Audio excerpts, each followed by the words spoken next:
मुख्य अतिथि और हमारे शिक्षक, स्वागत है आप लोगों का। और हमारे जो साथी है, जो सीनियर है हमारे, आप लोगों का इस कार्यक्रम में स्वागत है।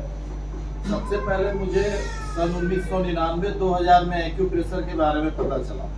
जब मेरे पिताजी को सर्वाइकल का प्रॉब्लम आया तो उस समय सर्वाइकल का इलाज हमारे गुरुजी नारायण भैया किए थे। और उस समय ये फ्री कैंप चलाते थे गोविंदपुर में। तो कुछ दिन फ्री कैंप में और उसके बाद कुछ दिन घर पर आकर इलाज किए थे पापा के सर्वाइकल का। और पापा की स्थिति ये थी कि 6 महीने तक कंटिन्यू बीमार थे। आज हम लोग अगर अस्पताल से छुट्टी करा के घर लाए तो शाम होते होते या अगले दिन सुबह होते होते उनको एडमिट कर, बीपी फ्लक्चुएट करे और चक्कर काफी ज्यादा आता है। तो नारायण भैया ही उनको ठीक किए थे। इसके बाद 2017 में मेरी मम्मी को घुटने का समस्या आया, घुटना दोनों फूल गया और स्थिति ऐसी हो गई कि चलना फिरना बिल्कुल असमर्थ हो गई। छठ पूजा का समय था और वो सूप लेकर के नदी में खड़ी हैं और नदी में घूमना काफी मुश्किल था, वो घूम चल ही नहीं पा रही हैं। और वहाँ हमारे औरतों के 2 बड़े डॉक्टर में गिनती हैं, डॉक्टर संजय पांडा और डॉक्टर राजेश सिंह। इन दोनों डॉक्टरों से हमने बारी बारी से इलाज कराया मम्मी का।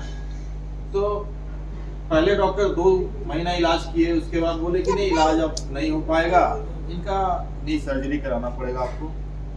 हम लोग फिर डॉक्टर बदल लिए। 1.5 महीना तक डॉक्टर राजेश सिंह के पास गए, उनका भी यही था, 1.5 महीने तक दवा खिलाई। इसके बाद बोले कि नहीं ठीक नहीं होगा, नी का सर्जरी कराना होगा। इस बीच हमारी मम्मी को भी सर्वाइकल का प्रॉब्लम आया। तो मुझे तब तक नहीं पता था कि घुटने का भी इलाज एक्यूप्रेशर से होता है। मुझे केवल इतना पता था कि केवल सर्वाइकल का इलाज एक्यूप्रेशर से होता है।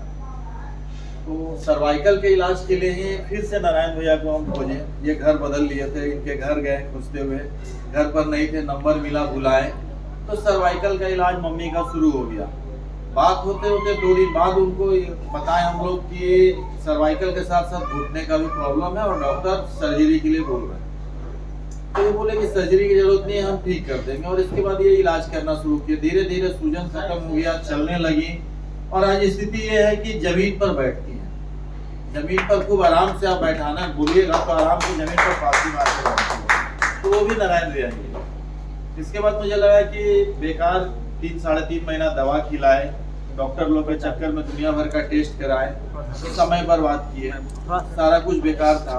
और आज इसके बाद हम इनके साथ हम बोले नहीं हमको भी सीखना है। तो प्रैक्टिकल नारायण भैया से और थ्योरी के लिए सर से हमको बात कराए और सर के ग्रुप में क्लास ज्वाइन कराए। और सर का जो क्लास चलता है रात को 9:30 से 10:30 पर डे मैं क्लास करता हूँ। और फिर प्रैक्टिकल के लिए नारायण भैया के साथ उनके साथ रह के कुछ पॉइंट वो बताते हैं, कुछ सर बताएं। प्रैक्टिकल में कुछ दिक्कत हुआ तो भैया से पूछ लिए और ऐसे करके धीरे धीरे और पिछला 3-4 साल से हम भी साथ में रह रहे हैं और एक्यूप्रेशर कर रहे हैं। तो सबसे पहले धन्यवाद है हमारे सर का, जो निःशुल्क रूप से निस्वार्थ भाव से ये सेवा दे रहे हैं, जिनमें कोई फीस नहीं है। जो हमारे क्लास जो ये कर रहे हैं, शिक्षा जो है निःशुल्क रूप से वितरण कर रहे हैं, इसमें कोई 1 रुपए की फीस नहीं है। तो सबसे पहला धन्यवाद हमारे सर का है, गुरु जी का है, और इनके लिए एक ताली चाहिए। पिछले 3-4 साल से मैं भी इसमें लगा हुआ हूँ और कुछ पेशेंट देख रहा हूँ, कुछ प्रैक्टिस कर रहा हूँ। जहाँ दिक्कत होता है सर से या नारायण भैया से बात करता हूँ और धीरे धीरे एक्सपीरियंस गेन कर रहा हूँ। इसके साथ ही धन्यवाद।